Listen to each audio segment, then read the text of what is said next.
Ladies and gentlemen, boys and girls, welcome back to another episode of the LFGM podcast. Let's fucking go Mets. A 5-hour marathon last night in Cincinnati. The Mets hit 7 home runs. The game ended right around midnight. A win's a win. Matt, how you doing, man?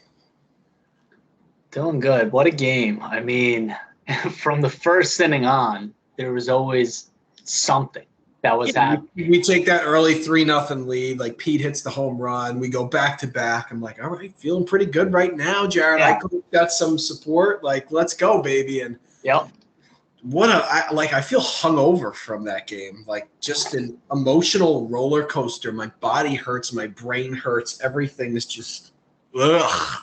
God, that was ugly. It was hard to watch, but, I mean, this team needed a win, so I'm kind of happy they pulled it out. Yeah. And, the defense was awful, but it was, good to see them, kind of rebound and some of those players. Awful early, too. And they put it behind them and were able to, finish the game without another hiccup.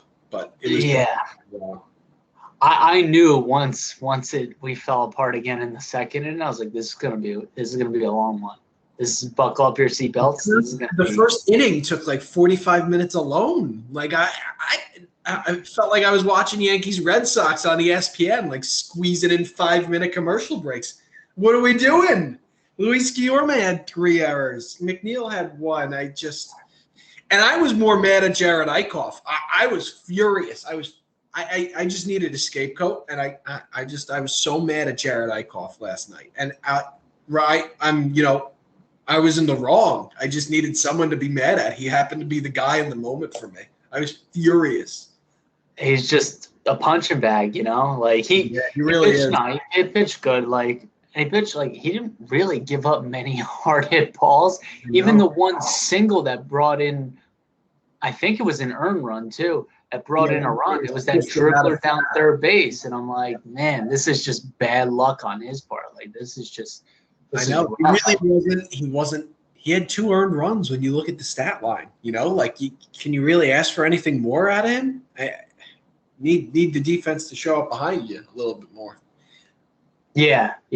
And, if we got to go back to him again, then he deserves that shot. I mean, obviously, if we get some guys back, maybe we can put him in long relief. Right.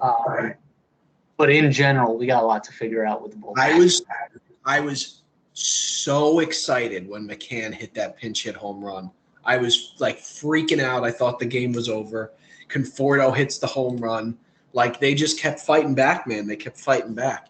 And Pilar's was awesome down the line. The insurance, thank God we got some insurance runs, because you never know with the runners on second base. You never know. Yeah. And that was it was a tough game to manage. I'll never say that it's crazy tough to manage a baseball game in the MLB, right? Because it's really a lot of the moves are pretty obvious. But that felt like a tough one because both teams ran out of guys pretty quickly. Right. You could even question Dave Jow's pinch hitting McCann for Nito. Right. But in that moment, because Nito got to hit the time up before, but then they want the power. He wasn't getting a hit in that. Well, no. All 9 of our starters got a hit, right? So it's McCann who pinch hit. That's 10. So yeah. I thought a really interesting move was when they double switched J.D. Davis off out of third base when they brought in Lugo. I thought that was really creative. I thought it was interesting. You could see that by doing that, they basically said they wanted Lugo. You're going 2 innings here. Which was, I thought it was really smart. I didn't, when you're watching the game, it kind of caught me off guard. Really, they're doing that right now? But when you sit back and you look at it, it makes a lot of sense. Miguel Castro was a little bit better. We said before the All-Star break that we thought maybe he needed the arm to relax a little bit and to shut him down. I think that week really could have done him some good. It was good to see him come out there. Command a little bit, all over the place per usual, but he was able to get a few outs there for us. So it was nice to see from Castro. Yeah, I thought he looked good, and then it was a little disappointing that he couldn't finish that second inning. We had to bring Lugo in after that, and then I Lugo thought was that run. That's a good point too, because he hit the 20 pitch count, and Joust was like, I thought they could have pushed him for another batter, or try to get that last out so that he got through the 2 innings. But that's when the double switch came around. I don't know. I was happy with his performance. It sucks that it's got to be awful when you go to the bench and somebody comes in and their job is to clean up your mess, and then they can't get it done. That's got to be like a pretty hollow feeling. It's always weird because you got to check the box score just to see who these runs go to, right? It's like, because I for some reason just attributed that the Seth was pretty erratic in the beginning, so I was like, he gave up an earned run, but that was Castro's that he gave up, and he didn't give up any earned. And I think that's one of the more important parts of the game last night.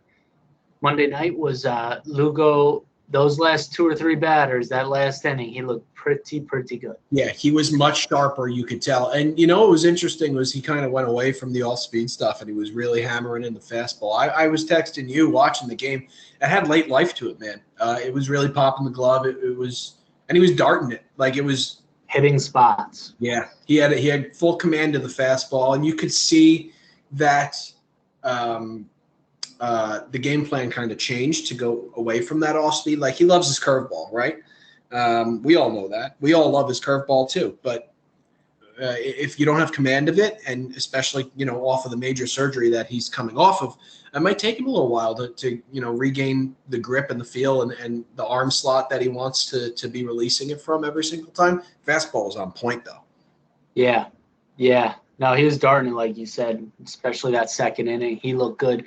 And like Ronnie said, hopefully that's something where like he turns his page and you could look back to that inning and be like, okay, yeah, he really found his groove there. Because I really think that is the issue with him, is like getting him going a little bit, getting him in a routine. He was just getting going, and then he had the All-Star break to stop throwing then. And he's always been a guy about routines, right? So if we get him going, that's huge, because a lot of these other guys I do feel shaky about, including Castro still. Yeah. I would say the faith is not fully restored in Castro. I think last night was a small step in the right direction for me. He's got a long way to go to get back in the good graces here.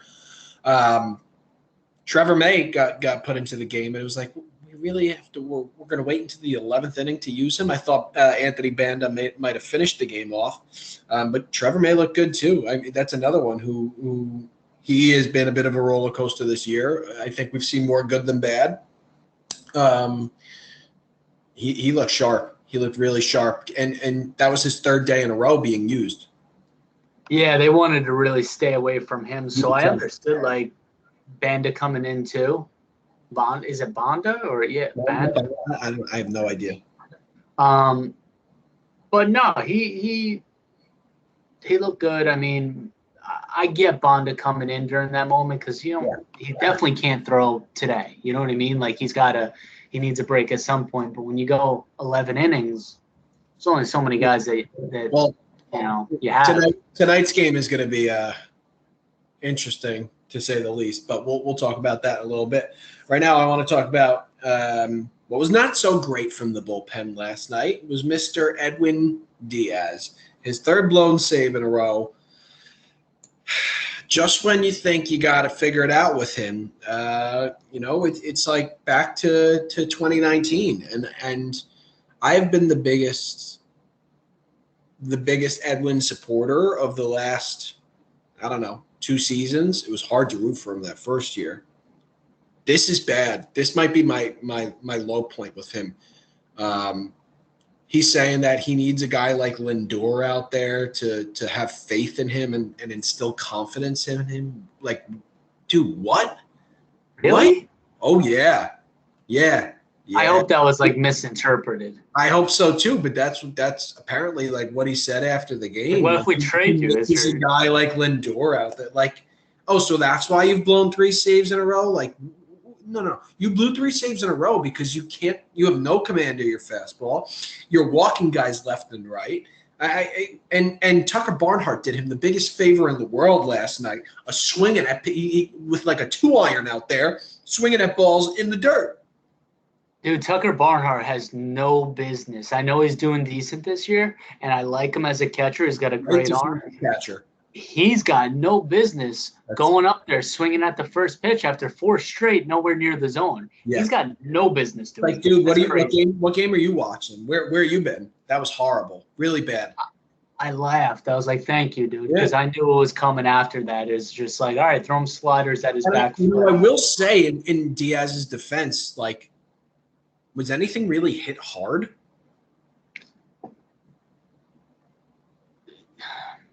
Right? Yeah, but you know what? Like, part of it is throwing strikes, though. Don't put guys on base. The most frustrating thing in the world is when you have a relief pitcher, I don't care who it is, if it's a 5th, 6th, 7th, 8th, 9th inning, it doesn't matter, that comes in there and walks the first guy out of the gate. Throw a motherfucking strike. I don't care if it's your fastball, your slider, get it over the plate. Stop walking guys. It's unreal. Dude, he has it's just weird. His mechanics go out the window sometimes too. You see it, and he just gets away from everything he knows. And I'm at the point now, and so I've been way off. I've been way against Edwin, last year and stuff for a while, right? Yeah, and this year, I finally started to trust him a bit. Now I'm on this point here where he can help this team still.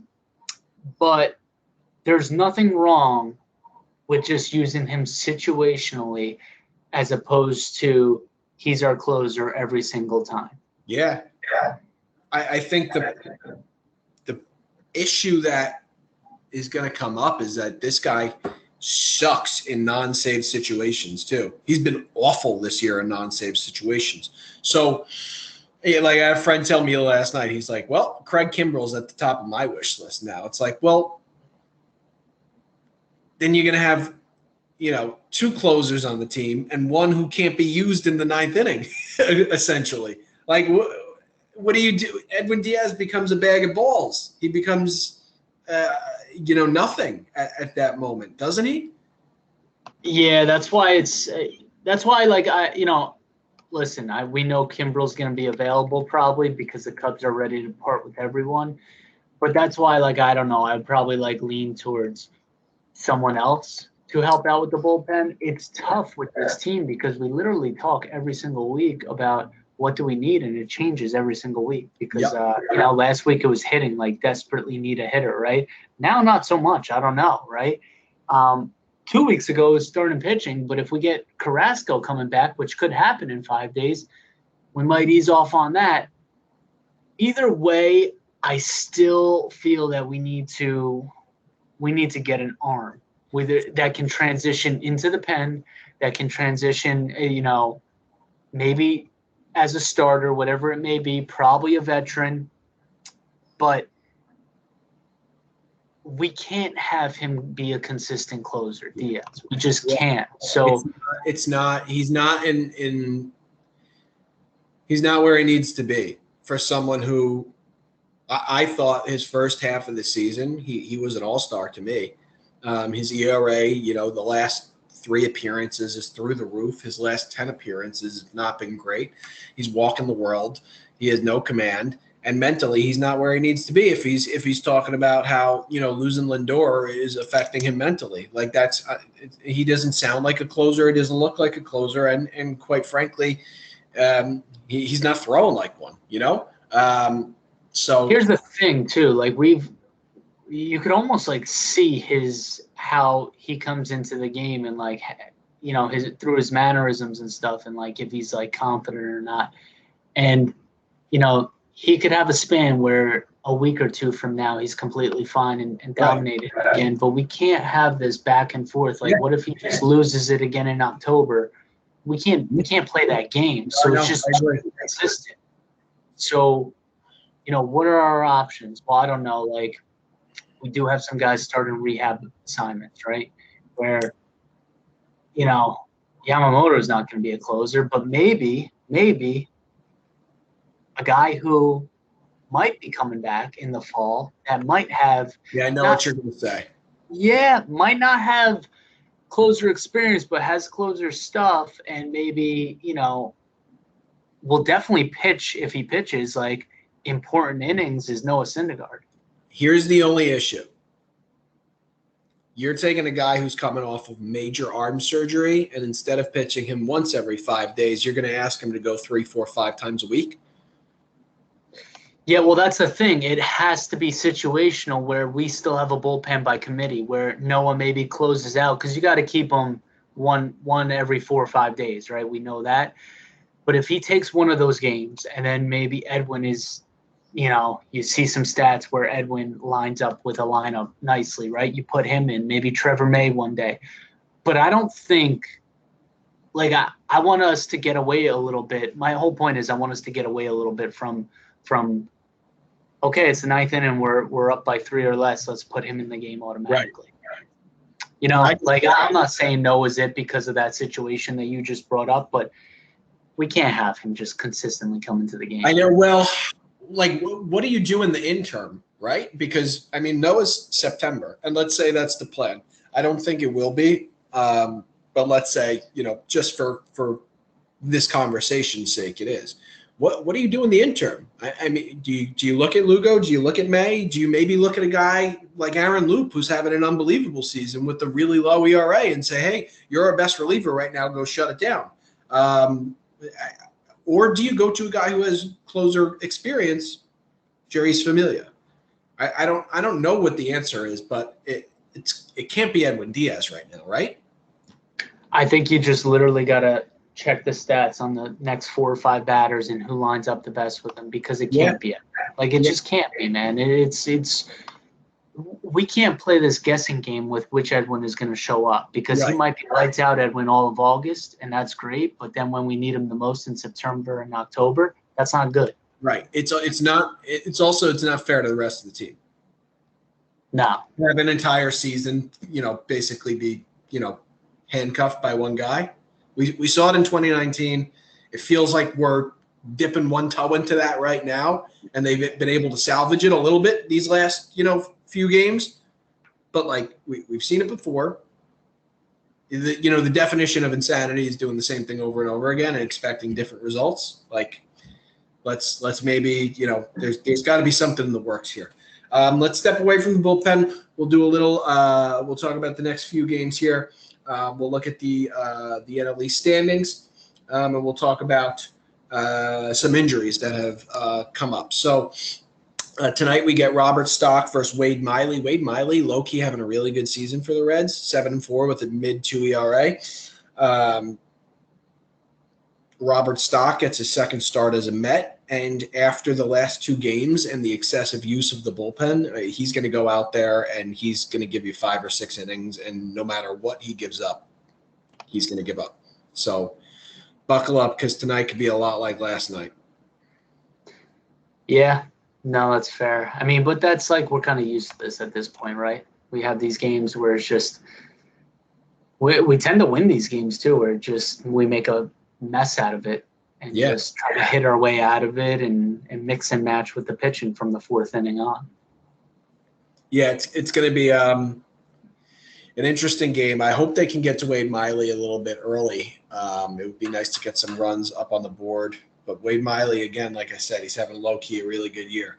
Let's talk about some injuries here real quick. Corey Oswalt landed himself on the 60-day IL. So that was, I think, noteworthy because it's someone who we've seen before in the starter role or coming out of the bullpen. It's another arm on the 60-day. How many arms can land on one 60-day IL? It's getting out of control at this point. And then there's also Francisco Lindor, who says he's more week-to-week than day-to-day with a strained oblique. He's on the 10-day, and Jacob deGrom as well on the 10-day. Obviously, he was the big one. Forearm tightness, said he had trouble gripping a baseball during the All-Star break. Comes back a day late, lands himself on the 10-day. Thoughts there with our 3 injuries? Well, with DeGrom, makes sense now why he was slated to schedule that third game, right? Because they weren't sure about him. So I'm a little. I've been, pretty confident with Jake's injuries. I'm a little nervous about this one. yeah, because he wasn't even throwing, and it's hurt. So, yeah, it's not great. It's really not great at all. That's obviously the most concerning, because if we don't have him, then we could call it a year probably. Yep. The other guys, we'll get by without that, right? But Lindor, even week to week, is tough with an oblique. Like, from what I heard, it's like automatic 6 weeks. So, I get it that they're just playing it by every 10 days, which is how they should. But I would expect him to be closer to out for, maybe by this time next month. Yeah, I was going to say mid to late August too with him. It sucks because if you look at his last, I want to say like 20 games, he's batting like 280. Like, you can tell it's not. I mean, the batting average was up above 230. Like, it felt like he was finally coming out of it a little bit, getting on base a lot more with the walks. So good back there defensively. That one really sucked. And you could tell right out of the box he knew. DeGrom, I'm a little concerned. I'm trying to stay optimistic there. That's that. I mean, like you said, if he's done, what as a team? What are we as a team? Yeah, it's not good. It's not good at all. There's no trade that we could do that. There's no. I don't even know if I'd want them to make a trade if we don't have them. Like, just all right, we can't. With these trades too, like we keep waiting for all these guys to come back. Like, in the talks of trades, like we got a pretty good farm system at this point. Whereas like even a year ago at this time we didn't. So no, I know. Yeah. I don't want to ruin that. Top guys, I have no reason to want to give up any of the top guys. Yeah. No, same. I don't want to give up that. So. We'll definitely have to discuss what we can do at the deadline, 11 days away. But Jake makes me nervous. Yeah, for sure. You mentioned him before, Carrasco. He made the start down in Brooklyn. I think he's pitching tonight, actually, in Syracuse. So he gets bumped up to AAA, and it's gonna, he'll have a few more eyes on him down there, I'm sure. More major league style bats. It's going to be a big one for him. Let's see what he's got, and he should be ready to join the team, I would think, within 5 to 7 days here. Dude, I'm praying that he does. He not only does well, but just does well injury free. Like, yes, that's what we need the most. Is if he comes back and throws somewhat like his past, then we're in a pretty decent spot. I agree. And it allows someone like DeGrom to really take his time. Yep. Some bats that we got heating up. We got JD Davis, 877 runs now. Has been you mentioned it earlier. Do we need another bat? I mean, he's torching it right now. Conforto's hot as ever, and we know Conforto's a streaky hitter, but he is just, anything that he hits, it looks like it's going to go out of the ballpark. And then Jeff McNeil's on a 10-game hit streak too, which I think a lot of people have kind of missed. He's batting over that last 10 games. I think it's like 380, something like that. This is the Jeff McNeil of old, right? Stop trying to pull the ball down the line. Stop trying to hit it all the way up into the air. Hit line drives, put the ball in play, hit it on the ground. Good things will happen. It's fighting off pitches. Yeah. This is the McNeil that we all, kind of fell in love with 3 years ago. Yeah, no, I agree. He looks good. I just hate when he gets pull happy. So I always think that when he yanks a home run, but it's like, dude, stay in there. He has such a pure swing to all parts of the field.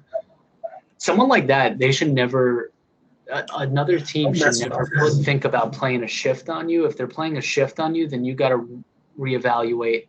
Well, it's funny because I do think that teams play a shift on him because he never hits. Right, but he never hits it to third, and he Right. never hits it to short. If he slaps the ball to that side of the infield, it usually goes in between third and short, right?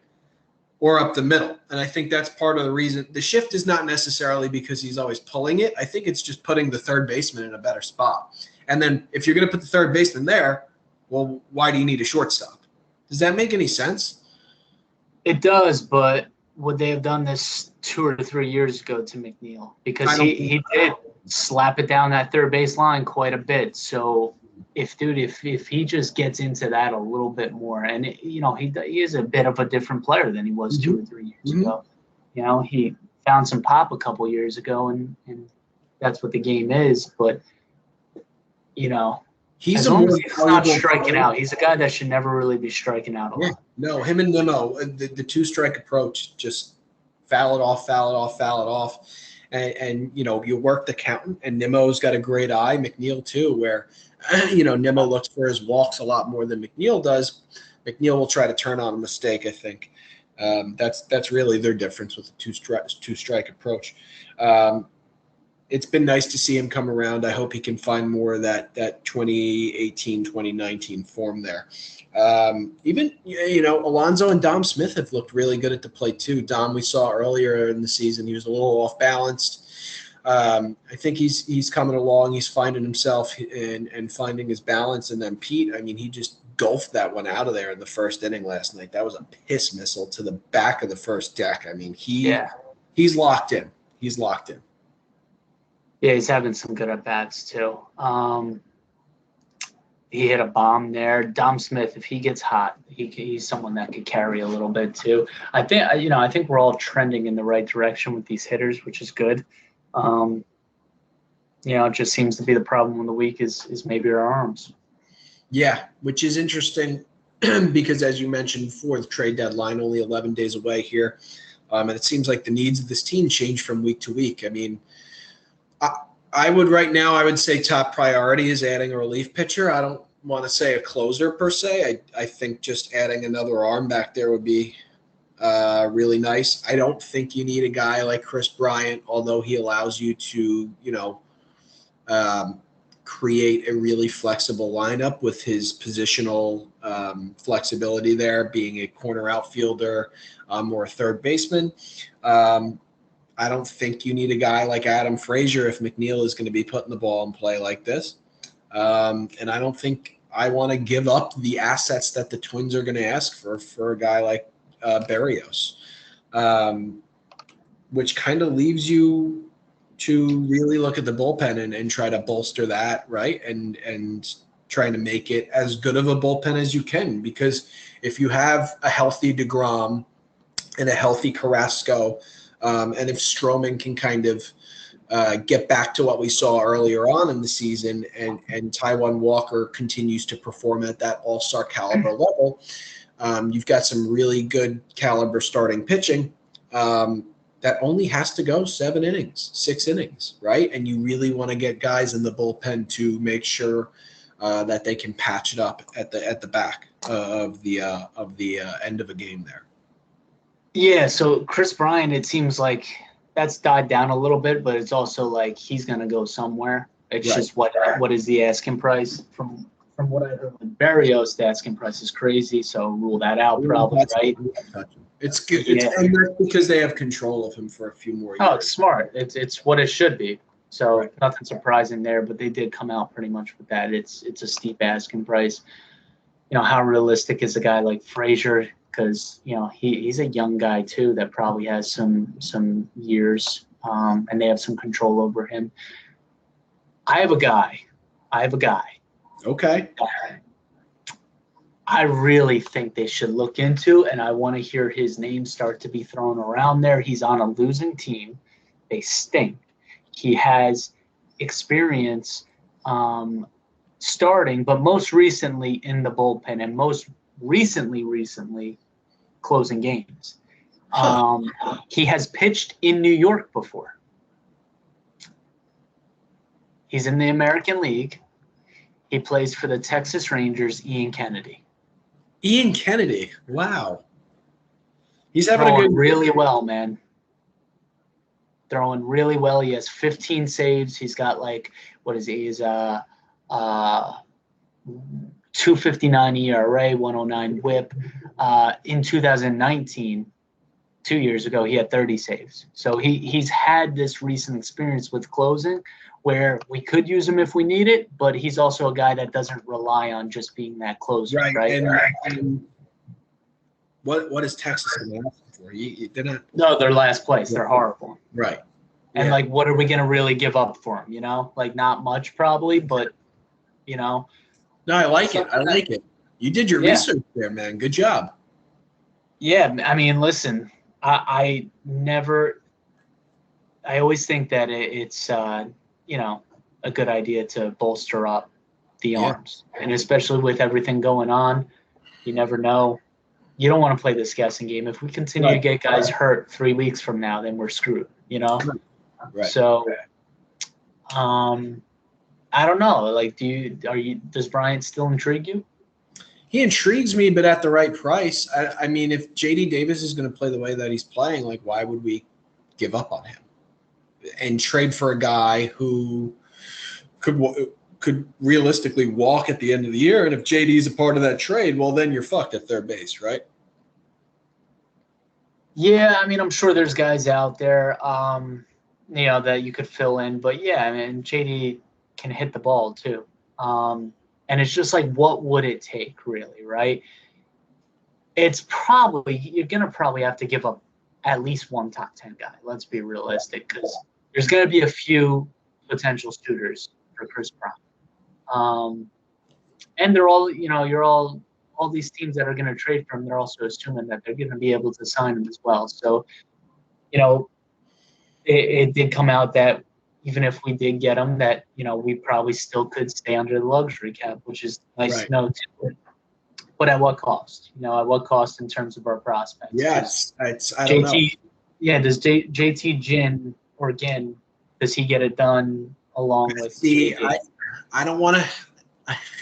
This is the problem with these trades, because I don't want to give up anybody for what you're getting, right? Right, I agree. Mauricio and Alvarez to me don't even bother bring them up. Same with Beatty, same with Allen, same with I would even put JT Ginn in that conversation too. I don't want to give up top arms. I don't want to give up top prospects. It's part of rebuilding that farm system, because I think some of those guys are going to be that like next wave, right? We saw Dom come up. We saw Pete come up. We saw McNeil come up. We saw Conforto come up. We saw Nimmo come up, right? These are homegrown guys. I think that's going to be part of the next wave. I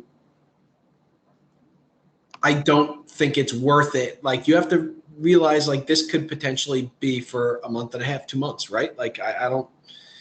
It's important to note, if we get Bryant, we're the type of team at this point that we are going to sign him long term. Sure. So then it's pretty much said and done that Brett Beatty is going to be part of this trade. I would imagine.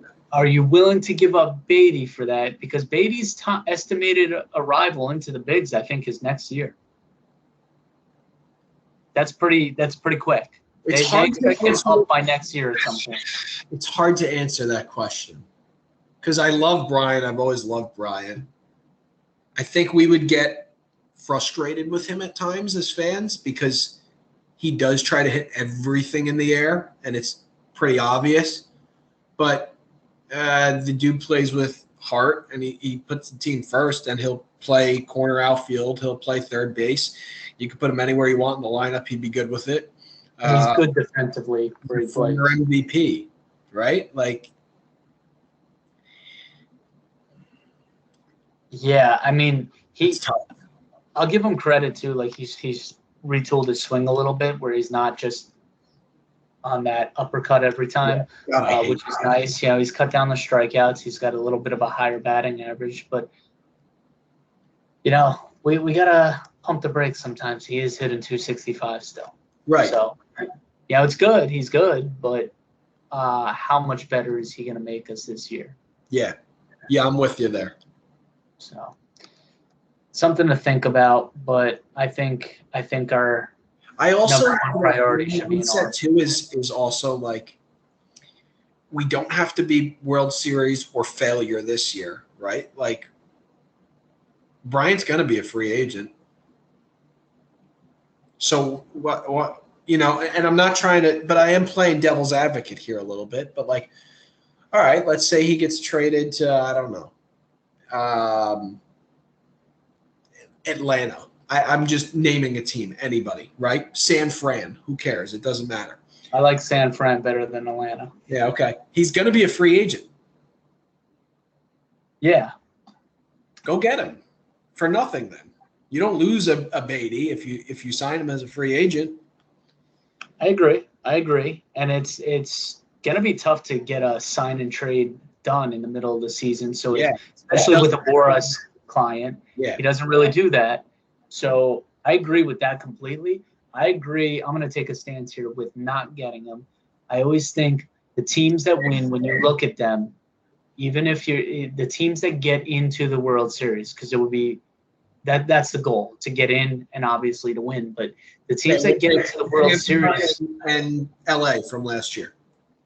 Dude, yeah, LA's a powerhouse, so it's tough, right? But they still you could really learn from their team. Bellinger's a homegrown guy. Gavin, like a lot of these guys. Will Smith, even guys like Turner and Muncy are not like homegrown guys, but those are guys they found and they developed, like JD Davis for us, right? Like, yeah, no, I agree. So they've stuck. Look at Chris Taylor, Yeah, no, you're right. And we look at that as like a superstar Latin team, but you're right on that part where, they have developed their guys. Yeah. And I always think the most important part is the bullpen. I mean, that's how the Rays got to where they got to. Yeah. And that's why I would venture out and go get an arm. Yeah, I like that. Bolster the bullpen. We've seen a lot of arms go down. We've seen too many starters go down. Even someone like Gazelman, like that's a big loss, right? Like he's doing well. I know. So I'm all for it. Even if it's two arms, like go out there and make it happen. And I would love to go into, a playoff run here in the dog days of summer where you got guys going 6 or 7 innings and you have the surest, cleanest bullpen out there where guys can, you can go Lugo and May one day and you could go Familia, Loop another day and just rotate through these guys. And it would be it'd be fun to watch because I think this offense is on the verge of waking up big time here. All right, so we got Stock and Miley tonight. We talked a little bit about. We got Stroman and Hoffman tomorrow. Stroman, he's 6-8 this year with like a 2.9. It's probably up by like 2.9 right now. He's on pushing 3 ERA. Like 6-8. He's had some really bad starts. He's had some really good starts. We got to get Marcus back on track after his little debacle in Pittsburgh. Which, by the way, can we talk about that for a sec? I usually I'm not like I like Marcus Stroman. I do. I think a lot of times he makes things about himself that aren't about himself, though. But I really like him. That wasn't about him. That Nagowski guy is a fucking tool.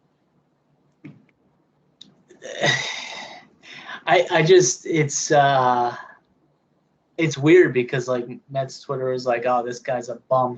He has no right to speak. It's like, dude, if you're on the same baseball field as someone, then you could say whatever you want. It's all good. It's fair game. Right? Yeah. It looked like he thought that Marcus said something to him, so then he tried to told him to shut the fuck up pretty much. I love Marcus running up to him and then but talking behind McCann. Right. Well, of course he's gonna. That's smart too. I was so confused though. Why did he looked at his shoes and then sprinted into the dugout? I was like, what's going on? Someone stepped on his foot and he thought he was like bleeding, like his foot was. He thought he cut his whole foot open. Okay, all right. He got sharp. I get it. Yeah. I was so confused by that. I was like, he just sprinted out. Maybe I actually watched the John Boy thing. I was with John Boy when I was watching it live. I was like, did he like swallow dip spit and like go throw up? Like what happened? Does he have to go take a it's like it looked like he just was like, I got to shit and just ran. Right. But I'm Team Stroman on that one. That guy, what are you doing? What are you doing? I think he kind of like pulled it back when he started walking away too. Because I think he realized that maybe that Marcus wasn't speaking to him. So, but the people like just bringing up his baseball card stats and be like, you have no right to speak. Yeah, it's like, you're on the same field, man. And that guy crushes us. Yeah, he's been good. Anybody who wears number 69, is a little crazy, right? Yeah, that's a guy you want to hang out with. He's definitely like going to like a biker bar in Pittsburgh after the game, like slicking his hair back, putting his vest on. You know what I'm talking about. He puts his rainbow on. Dude, that's a guy that has no problem at all getting sent back down to the minor leagues, riding the bus and going bar to bar like Bull Durham. He's like, I live for this. Sometimes I like the minors better than the majors. Yeah. The bus rides. Back to his roots. Yeah, he's someone that ain't afraid of character, boys. So 2 more with the Reds, then they're off, and then the Mets are back home. I'm excited. I'll be going to one of the games against the Braves. It's 3 with Toronto, and then we get a 5-game series with the Braves because there's a doubleheader mixed in there, and then 3 with Cincinnati at home. So Met fans, get ready to welcome Jesse Winker back to Citi Field. Gotta say, man, that guy crushes too, and not just us. He's really good. He's a really good player, and I like him a lot. I love the kid India. I think he's going to be really good. Dude, their team, the Reds team, is really good. Rakes. Like their hitters are great, and then it's no surprise that they are in second place. I thought they'd be a little bit better. I think they're ahead of the Cubs and the Cardinals. Yeah, but they're right there, and it makes sense. Like if they just went out and got an arm, because their bullpen isn't good. Well, so Sonny Gray's having a good year. Wade Miley's having a good year. We'll see who this guy Hoffman is against Stroman on the day game. But I think they're really they're missing their ace this year. You know what I'm saying? Oh yeah, definitely. But their starters seem to be all right. Couple of the relievers they could definitely do without and maybe go get someone. What happened to him? I guess he did like just lost his own pitches last night too. Like he's got like a 7 ERA. Yeah, he hasn't been good at all. And he's been someone that has, I think, been their closer too. So Yeah. He just needs to throw hands. Remember when he charged the Pittsburgh Pirates, like that whole dugout? Yeah, it was incredible. Ever since then, I feel like he's been a little downhill. He reminds me a lot of Hansel Robles, actually. Okay, so the Mets are 49-40. Yeah, I slid that in there. 49-42. 2.5 games over the Philadelphia Phillies, who are, I'm going to say, heating up a little bit. The Phillies are 47-45. Matt, this doesn't pain me as much as it does pain some other Met fans. Because, I don't really mind, but, like, we're going to be big Yankee fans this week. Yeah, it looks like it, right? Here's the thing, though. Bills. They are not going to win. The Yankees are probably not going to win, and we're going to hate them even more. Right. That's just probably how this is going to go. There's some Met fans that really hate this, where they're like, they would rather root for the Phillies. I'm like, no, man, like, let's go Yankees. I can say it. I don't need to say it, but it's just like if they win, it's like good, you did your job. Now fucking do it again.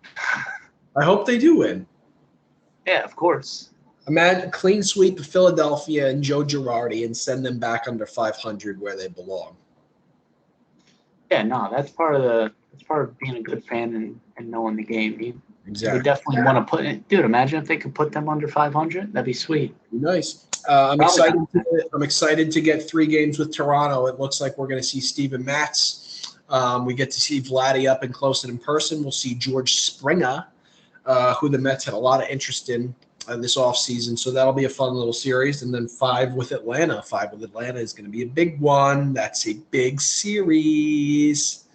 Yeah. Yeah, no, that's a big one. When you said Steven Matz, I was like, wait. Toronto, yeah, man, come on. No, I know, but you like almost gave me 6 innings, 3 hits, no runs. You almost gave me PTSD of him coming back. Is that someone who you would trade for? They're not trading. No. We don't need a roller coaster. Yeah, we got a few of those. Yeah, we got enough roller coasters. All right, man. You got anything else? No, I think we covered everything. Yeah, that was a good one. All right, ladies and gentlemen, that's another episode of the LFGM podcast. You can put it in the books.